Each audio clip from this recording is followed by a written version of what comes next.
Chapter 24. Now on the first day of the week, at very early dawn, they came back to the tomb, bringing the fragrant spices which they had prepared. And they found the stone had been rolled away from the tomb. But when they went in, they did not find the body. And it happened that while they were perplexed about this, behold, 2 men in gleaming clothing stood near them. And as they were terrified and bowed their faces to the ground, they said to them, "Why are you looking for the living among the dead? He is not here, but has been raised. Remember how he spoke to you while he was still in Galilee, saying that the Son of Man must be delivered into the hands of men who are sinners, and be crucified, and on the 3rd day rise."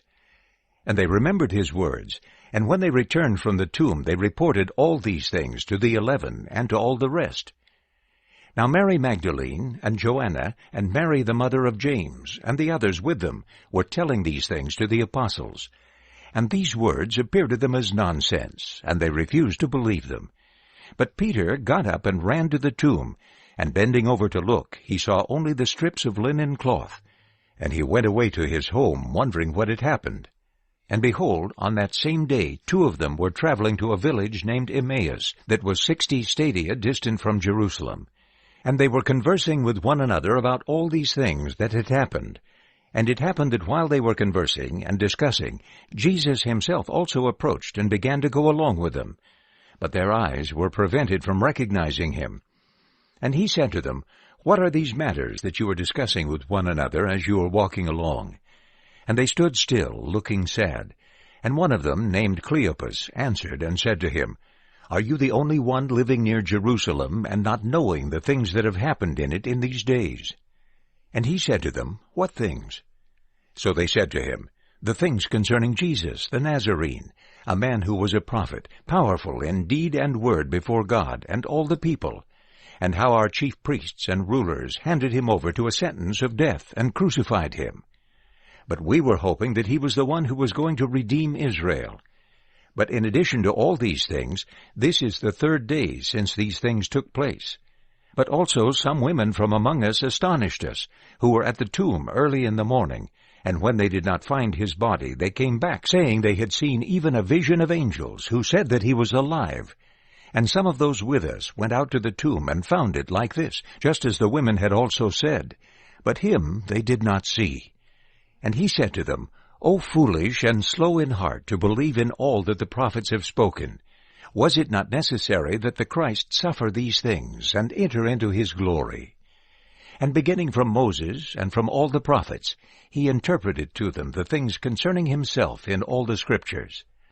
And they drew near to the village where they were going, and he acted as though he was going farther. And they urged him strongly, saying, "Stay with us, because it is getting toward evening, and by this time the day is far spent." And he went in to stay with them. And it happened that when he reclined at the table with them, he took the bread and gave thanks, and after breaking it, he gave it to them. And their eyes were opened, and they recognized him, and he became invisible to them. And they said to one another, "Were not our hearts burning within us while he was speaking with us on the road, while he was explaining the Scriptures to us?" And they got up that same hour, and returned to Jerusalem, and found the 11 and those with them assembled, saying, "The Lord has really been raised, and has appeared to Simon." And they began describing what happened on the road, and how he was recognized by them in the breaking of the bread. And while they were saying these things, he himself stood there among them. But they were startled, and became terrified, and thought they had seen a ghost. And he said to them, "Why are you frightened? And for what reason do doubts arise in your hearts? Look at my hands and my feet, that I am I myself. Touch me and see, because a ghost does not have flesh and bones, as you see that I have." And when he had said this, he showed them his hands and his feet. And while they were still disbelieving, because of joy, and were marveling, he said to them, "Do you have anything to eat here?" So they gave him a piece of broiled fish, and he took it and ate it in front of them. And he said to them, "These are my words that I spoke to you while I was still with you, that everything that is written about me in the law of Moses and the prophets and Psalms must be fulfilled."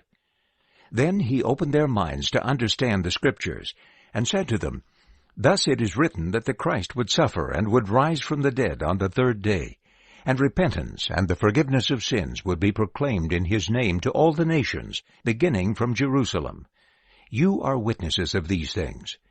And behold, I am sending out what was promised by my Father upon you. But you stay in the city until you are clothed with power from on high. And he led them out as far as Bethany, and lifting up his hands, he blessed them. And it happened that while he was blessing them, he parted from them, and was taken up into heaven. And they worshipped him, and returned to Jerusalem with great joy. And they were continually in the temple courts, praising God.